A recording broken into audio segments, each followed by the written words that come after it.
Viajar entre os outros países membros da CPLP e Portugal é agora mais fácil. E o governo português aprovou uma nova lei da imigração. Esta é uma medida legal que vai beneficiar muitos cabo-verdianos que vivem em Portugal ou os que querem emigrar para Portugal. E esta lei também é a entrada em definitivo em Portugal do Acordo de Mobilidade. A alteração à lei de imigração vai também agilizar a implementação do Acordo de Mobilidade da CPLP. O plenário aprovou nesta quarta-feira o texto do acordo sobre a mobilidade entre membros da comunidade dos países de língua portuguesa. António Costa não poupou nas palavras durante a visita à sede da Comunidade dos Países de Língua Portuguesa, onde formalizou a ratificação do acordo sobre mobilidade entre os Estados-membros da organização, um marco histórico. A mobilidade das pessoas é a mobilidade da língua portuguesa enquanto língua de herança, sim, mas também enquanto língua de futuro, do digital, das redes sociais, enquanto língua de conhecimento e de ciência, de diplomacia e de negócios.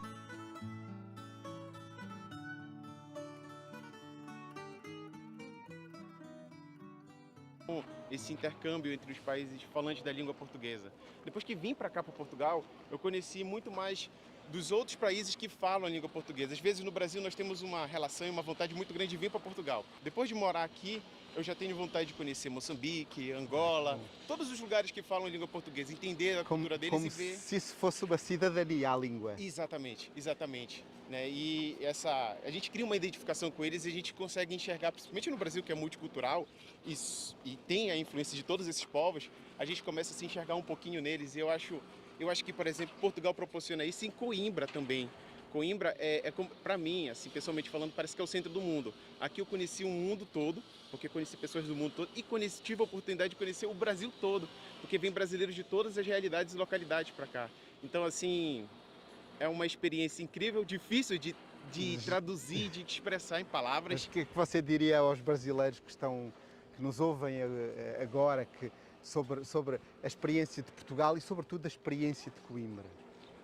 O que eu digo é que é uma experiência única, que devem fazer esse investimento pessoal de vir para cá, de viver isso daqui. É muito difícil de traduzir em palavras as pequenas coisas que são vivenciadas, mas o povo português é um povo incrível, Da feita que a gente consegue criar relações com eles, assim, são relações duradouras e que você faz de tudo para tentar preservá-las.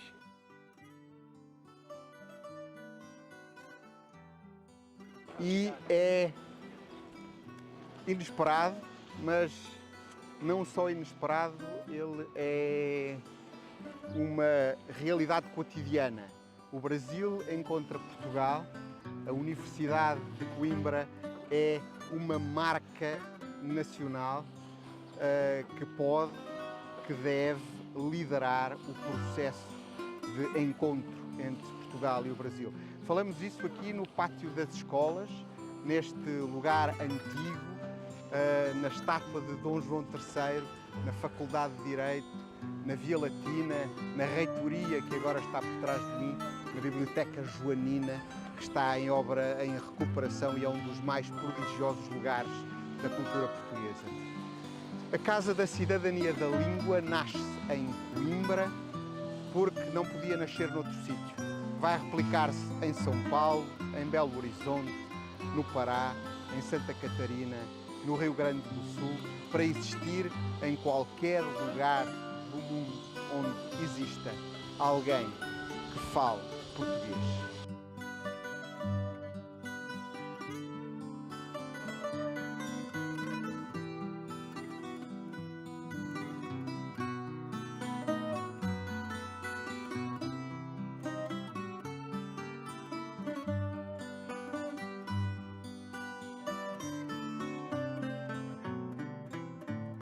O Seminário Maior de Coimbra está agora a completar 275 anos do lançamento da primeira pedra e está muito centrado na questão da espiritualidade e da cultura. É uma visão que já habita este espaço há muito tempo e que tem sido reforçada nos últimos anos. Essa visão tem procurado integrar mesmo a cultura do Brasil aqui, não só porque na nossa equipa de programação temos de facto uma artista plástica do Brasil, isso tem reforçado muito esta ligação Portugal-Brasil. Neste mesmo espaço, por exemplo, onde nos encontramos hoje, houve um diálogo entre o Moreno, Caetano e eu próprio sobre a palavra e o silêncio. Estamos numa biblioteca onde temos aqui também muito dessa ponte que é feita pela palavra, e o seminário tem procurado fazer da palavra não um obstáculo, mas uma ponte entre Portugal e o Brasil, porque a presença dos brasileiros em Portugal é inequívoca, é determinante, e a pergunta que muitas vezes nos temos de fazer é se queremos estar com eles nesta mudança que vai acontecendo no nosso país, até pela a quantidade e a presença de brasileiros em Portugal, que já é muito significativa, basta recordarmos algumas das nossas comunidades, mas se pensarmos que o Brasil é constituído por mais de 215 milhões de habitantes, e pensar que Portugal são cerca de 10 milhões de habitantes, percebemos essa força que está aí, na edição, no livro, na palavra, na cultura, e que nós queremos também, como seminário, fazer essa ponte. O próprio seminário tem uma relação com alguns artistas no Brasil, que decorre até da participação online, por exemplo, da Eucaristia, que é partilhada nesse ponto, e também de algumas presenças cá e lá dessa ponte. E essa ponte queremos reforçá-la exatamente a partir de setembro. Temos alguns projetos para reforçar essa ponte entre Portugal e Brasil. Está pela primeira vez em Portugal, participa no ciclo Cidadania da Língua, que decorre em Coimbra. Jamila Ribeiro é hoje um nome reconhecido internacionalmente. Em 2019, a BBC incluiu-a na lista das 100 mulheres mais influentes e inspiradoras do mundo. Em causa está o empenho na luta pelos direitos da mulher negra no Brasil. Filósofa, feminista, escritora. A autora do Pequeno Manual Antirracista tem vários outros livros publicados em prol da missão de contribuir para a mudança de um país cujo passado deixou marcas profundas.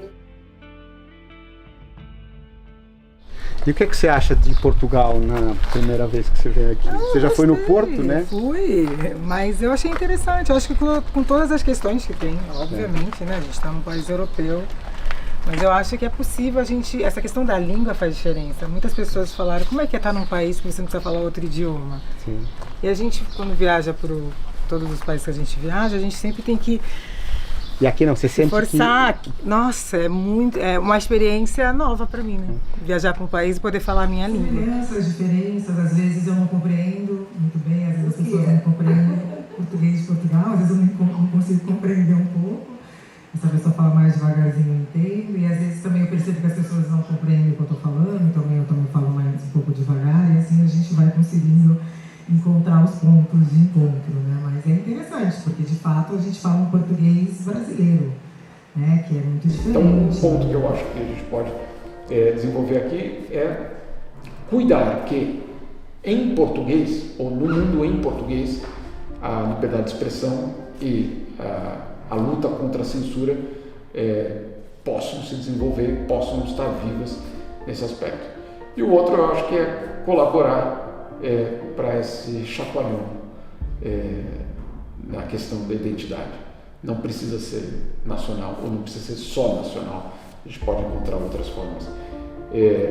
A identidade como nação, a identidade como sendo parte de uma nação, eu considero empobrecedor, porque ela exclui a possibilidade de você ser outras coisas também. Seja alegria, seja mágoa, ciúme, pena de amor ou grito de revolta, toda a palavra humana em si resume, tudo arrasta, suspenso à sua volta. Palavras, céu e inferno, cinza e lume, mistério que a nossa alma traz em volta, umas consolação, outras queixume, todas correndo como o vento à solta. Todas as palavras dizem a verdade, a mentira, a crueldade, mas afinal, o que perturba e espanta é o drama das que nunca foram ditas, das palavras pequenas e infinitas que morrem sufocadas na garganta.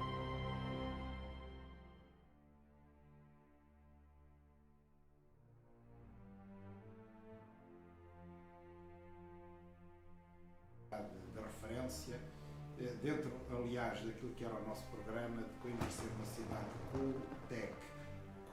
Cool no sentido anglo-saxónico da palavra, mas também no sentido português, ou seja, cool de cultura e tecnologia. De facto, Coimbra, com uma das universidades mais antigas da Europa, é uma cidade com uma grande capacidade de inovação.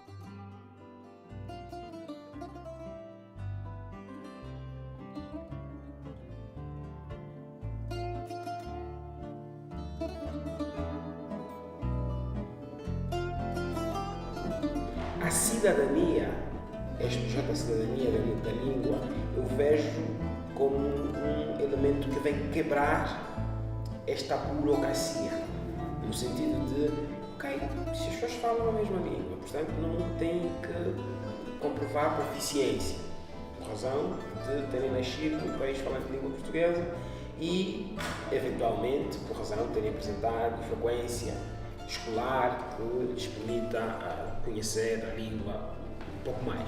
Portanto, nós podíamos trabalhar no sentido de que não houvesse burocracia. E quando eu digo de Angola para fora, também digo para dentro de Angola. No sentido de que as pessoas também que vão para Angola também poderão estar a passar a mesma dificuldade. Pesquisar sobre a importância deste ciclo e deste conceito da cidadania da língua. Mas a verdade é que nós estamos a verificar, agora que ele já se começou a desenvolver, o impacto mediático que tem, as personalidades que consegue congregar e convocar para o debate sobre a cidadania da língua, sobre a cidadania em geral e a importância que a língua tem nessa afirmação da cidadania. Coimbra é uma cidade aberta ao mundo, temos a residir em Coimbra pessoas de 125 nacionalidades.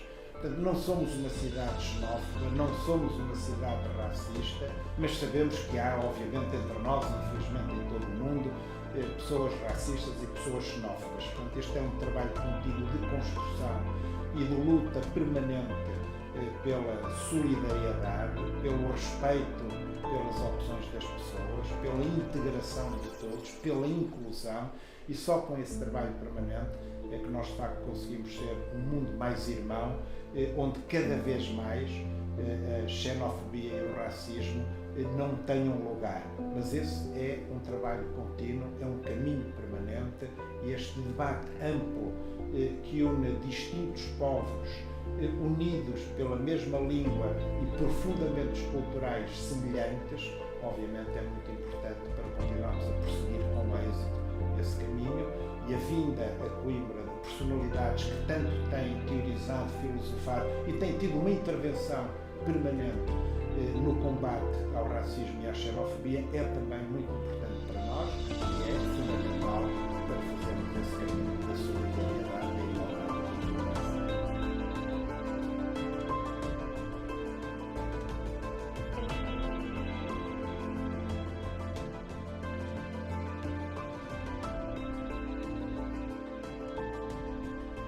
Cidadãos de todo mundo, porque as divisões dos países são arbitrárias, é uma grande ficção isso. Essas divisões, no fundo, elas são brigas passadas que alguém com mais poder ou com mais violência disse para outra pessoa, falou, daqui você não passa, isso aqui é meu. E a gente passou a viver dentro desses cercados que não fomos nós que desenhamos, mas que acabam definindo nossas vidas porque, enfim, acaba que nós que nascemos em países lusófonos falamos português e não falamos alemão. Então, se chegamos à Alemanha sem termos aprendido alemão, não sabemos falar, nos comunicar com as pessoas. E a comunicação obviamente, é necessária. Então, eu acho que a língua em si, ela já traz ferramentas e um certo, enfim, uma capacidade de nos comunicarmos para podermos ter a experiência de vida comum, funcional, como um cidadão o mais completo possível. Talvez a língua seja o principal nisso tudo, né? Assim, documentos são ficções, o resto são ficções. A questão é, o que acaba por ter nascido de uma ficção, mas não é não conseguir se comunicar com o outro, né? Então, a língua essa capacidade, e se a gente tem isso, a gente tem quase tudo, ou pelo menos é a principal ferramenta do ser humano, que é a comunicação.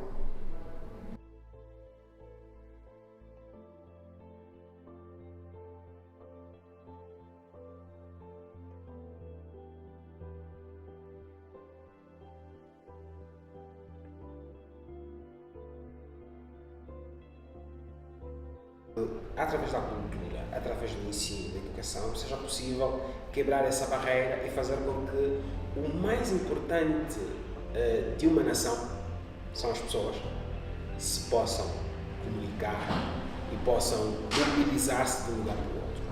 Veja essa possibilidade.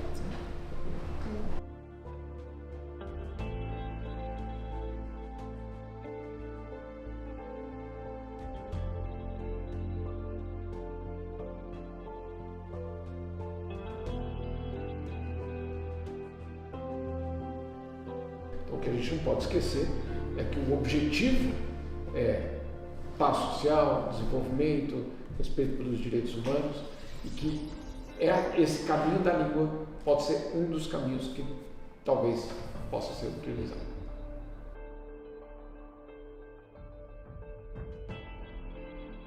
Eu acho que a casa ela tem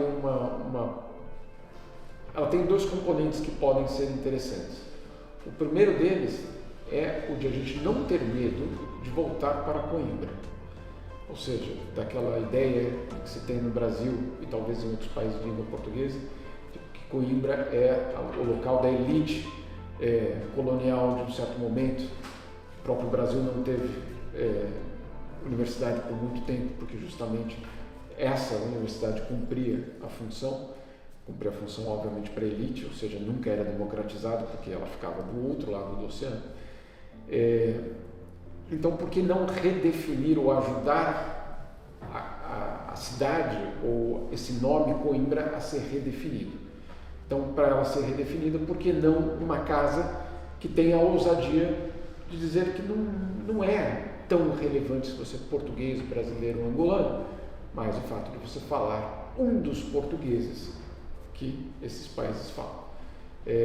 Então, esse é o primeiro aspecto. Essa casa pode ajudar nesse processo de chacoalhar as estruturas. Então, isso é um aspecto. Um outro aspecto, e é muito mais prático, é que pode ser um local de fato, um diálogo de cooperação. Não estatal. Não estatal, por que não estatal? Porque quando a gente fala em poderes públicos, etc., já tem a CPLP, todos os países de língua portuguesa têm um departamento no Ministério das Relações Exteriores que lida com outros países de língua portuguesa, mas sempre numa lógica política e politizada. Não estou dizendo que a casa aqui não é política, tudo é política. Né? É o peixe que acusa o outro peixe de estar molhado.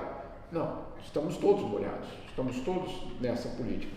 Mas uma política que não atenda ao interesse de um grupo no poder, ou que não atenda à mudança de governo, ou que tenha um projeto que permaneça, mesmo que mude algum dos 7, 8, 9 governos de países que falam, de regiões que falam português. Então, essa é uma vantagem. De um lado, chacoalhar a estrutura local, até mesmo falando de descolonização, e do outro lado, poder ser o local real de encontro e de projetos. Insisto, não pode ser só uma casa-museu, não pode ser uma casa-museu, não pode ser uma casa de exposições, ela precisa ser uma casa de ação. E a casa de ação envolve, obviamente, o diálogo.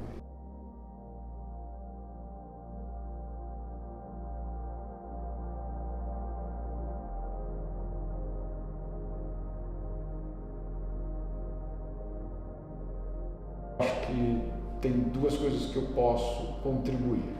Uma delas é do ponto de vista da imprensa, como jornalista, falar justamente da importância da liberdade de expressão e da liberdade de imprensa num mundo em que tanto as democracias como, obviamente, os regimes totalitários, ou pelo menos os autoritários, temem a imprensa, temem o livro, temem a educação.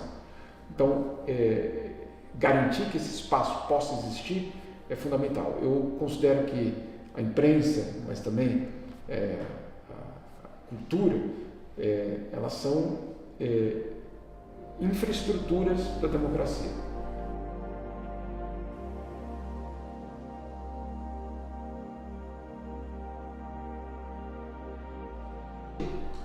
Porque ao mesmo tempo tem algo tradicional, aparentemente, que é a coisa da cidadania, que está presa em construções sobre o que isso significa, né? Quase numa moral já previamente concebida, o que é a cidadania, e aí aquilo junto com língua.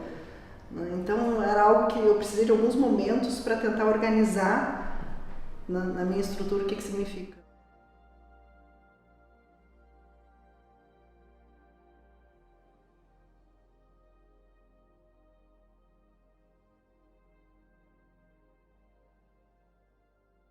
Eu acho que a cidadania da língua, o que ela tem de contribuição nessa construção semântica, né? Nessa construção de um conceito, dessa terminologia, é ao mesmo tempo um retorno, é ao mesmo tempo uma preservação, e o quanto esse retorno e preservação hoje, ele exige atualizações, ele exige um movimento de ampliar esses acolhimentos. Então, a língua, como esse lugar de definição de uma cidadania, ela é um espaço mais radical de reconhecimento da voz, de reconhecimento da singularidade, de reconhecimento daquele que fala como...